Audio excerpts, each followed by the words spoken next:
All right, let's dive in. We are about to explore the most fundamental division in all of life.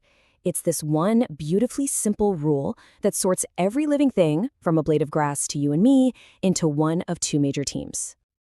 Okay, so think about this for a second. What if the true rulers of our planet, the organisms that literally run the entire global system, were completely invisible to the naked eye? Well, here's the thing. It's not a what if. It's our reality. This invisible world of microbes is, without a doubt, the dominant form of life. And what's so incredible is that this mind-boggling complexity is organized by one simple, elegant rule, a rule that draws a line right between you and, say, the bacteria living in your gut. So here's how we're going to break it down. First, we'll get to know our microbial world and see how all life is sorted into three great domains. Then, we're going to zero in on the nucleus. That's the great divide that splits everything in two. We'll take a peek inside these different cells, and then we'll wrap it all up by looking at why these tiny things matter so much. Okay, so let's start by properly meeting this invisible majority. Seriously, we're talking about the life forms that have been shaping our planet for billions of years, long before we ever showed up. So what exactly is a microbe? Well, you can think of it as a catch-all term for this massive, diverse world of organisms. Most are just a single cell, and they're all way too small to see without a microscope. We're talking bacteria, archaea, even some fungi. This is life at its most fundamental, and as we'll see, its most powerful.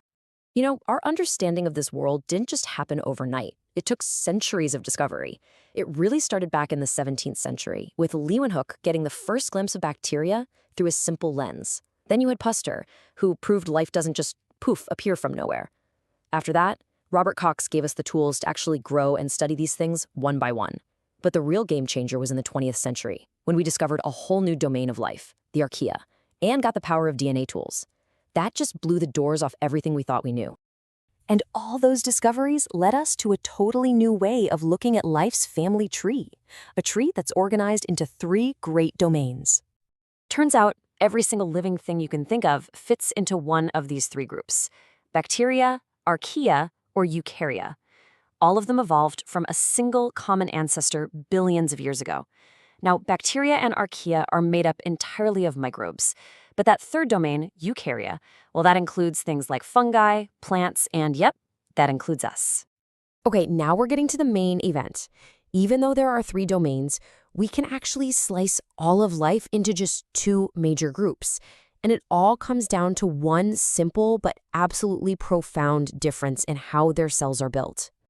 First up, we have the eukaryotes. The single defining feature of a eukaryote is the nucleus. Think of it like a secure vault, a special little compartment inside the cell that holds and protects all of its precious genetic material, its DNA.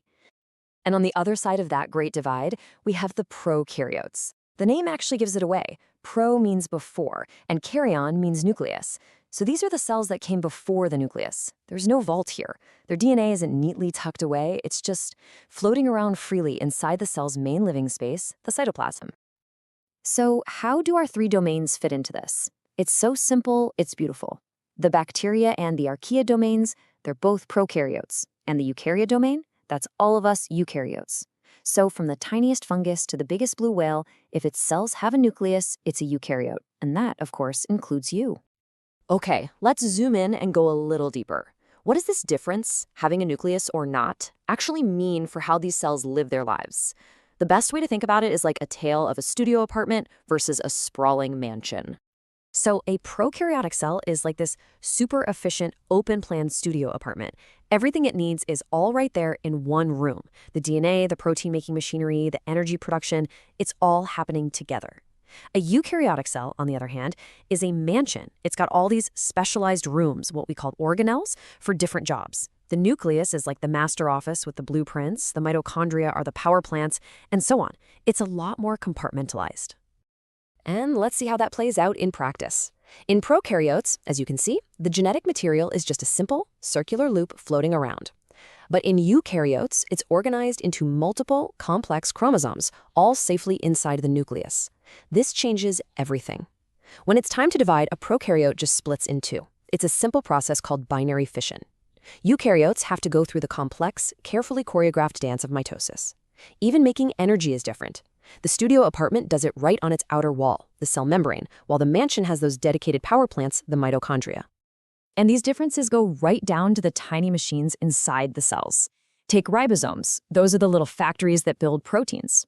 In prokaryotes, the ribosomes are smaller and simpler. We call them 7DS. In eukaryotes, they're bigger and more complex, or ADS. That S just has to do with their size and shape when you spin them down. It's another perfect example of the efficient studio versus the complex mansion. So you might be thinking, the mansion sounds way better, right? More complex. But here's the twist. While eukaryotes like us built the mansion, it's the simpler, more efficient prokaryotes that actually built the world we live in. And understanding them is the key to understanding, well, everything. So, why does all this matter? I mean, really, why should you care? Because these microbes are the invisible engine of our planet. They drive all the essential chemical cycles that make life possible. But not only that, studying these simple little organisms is how we unlocked the secrets of genetics and DNA. Pretty much everything we know about molecular biology was first discovered in bacteria. And today, they are the absolute powerhouses of biotechnology. And this quote just says it all, doesn't it? It basically says that the fundamental rules of life, how DNA copies itself, how it's read to make a message, and how that message is used to build a protein, we figured all of that out for the very first time by studying a common bacterium, good old E. coli. That little prokaryote held the blueprint for all life, including our own.